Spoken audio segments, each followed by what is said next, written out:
രാജ്യ തലസ്ഥാനം പുകമഞ്ഞിൽ ശ്വാസം മുട്ടുന്നു.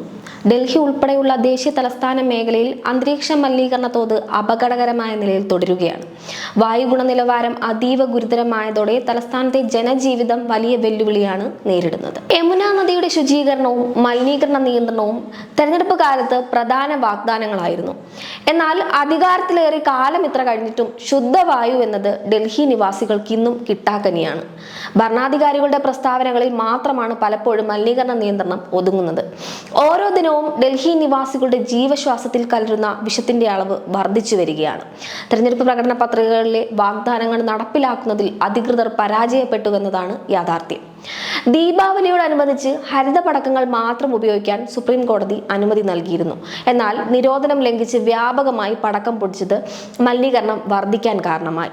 ഇതിനെതിരെ നടപടിയെടുക്കുന്നതിൽ അധികൃതർ പരാജയപ്പെട്ടു. അന്തരീക്ഷത്തിനൊപ്പം ജലവും വിഷലിപ്തമായ അവസ്ഥയിലാണ്. യമുന നദിയിൽ വെളുത്ത പദരൂപത്തിലുള്ള വിഷമാലിന്യം നിറഞ്ഞിരിക്കുകയാണ്. വ്യവസായശാലകളിൽ നിന്നുള്ള മലിനീകരണം യമുനയിലേക്ക് ഒഴുക്കുന്നതാണ് ഇതിന് പ്രധാന കാരണം. പദ നീക്കം ചെയ്യാൻ സ്പീഡ് ബോട്ടുകൾ ഉൾപ്പെടെ വിന്യസിച്ചെങ്കിലും ഫലപ്രദമായിട്ടില്ല. ഇതിനിടെ യമുനയിലെ വെള്ളം ശുദ്ധമാണെന്ന് തെളിയിക്കാൻ നദിയിലിറങ്ങിയ BJP MLA രവീന്ദർ സിംഗ് നേഗി കാൽ വഴുതി നദിയിൽ വീണത് സമൂഹ മാധ്യമങ്ങളിൽ വലിയ ചർച്ചയായിരുന്നു.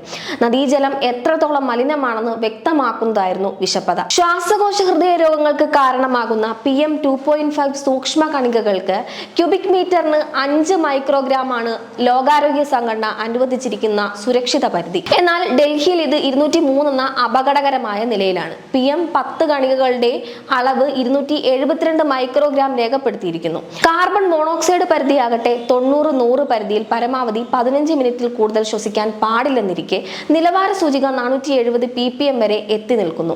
സൾഫർ ഡയോക്സൈഡ്, നൈട്രജൻ ഡയോക്സൈഡ് തുടങ്ങിയ വാതകങ്ങളുടെ അളവും ആശങ്കാജനകമാണ്.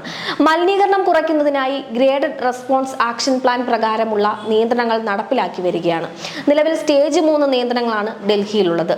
സ്ഥിതി രൂക്ഷമായ സാഹചര്യത്തിൽ ഗ്രാപ്പ് 4 നിയന്ത്രണങ്ങൾ കൂടി ഏർപ്പെടുത്താൻ commission for air quality management ശുപാർശ ചെയ്തിട്ടുണ്ട്. 2023 ഡൽഹിയിലുണ്ടായ മരണങ്ങളിൽ ഏകദേശം 15% കാരണം വായു മലിനീകരണമാണെന്നാണ് റിപ്പോർട്ടുകൾ പുറത്തുവരുന്നത്. ഗ്ലോബൽ ബർഡൻ ഓഫ് ഡിസീസ് ഡാറ്റയുടെ അടിസ്ഥാനത്തിലാണ് റിപ്പോർട്ട് പുറത്തുവിട്ടത്. അതായത് ഡൽഹിയിലെ ഓരോ 7 മരണങ്ങളിലും 1ന്റെ കാരണം നഗരത്തിലെ മലിനീകരണമാണെന്നാണ് റിപ്പോർട്ടിൽ പറയുന്നത്. എന്നാൽ വായു മലിനീകരണവും മരണങ്ങളും തമ്മിൽ നേരിട്ട് ബന്ധിപ്പിക്കുന്ന തെളിവുകൾ ഇല്ലെന്ന് ചൂണ്ടിക്കാട്ടി കേന്ദ്ര പരിസ്ഥിതി മന്ത്രാലയം പഠനങ്ങൾ തള്ളുകയും ചെയ്തിരുന്നു.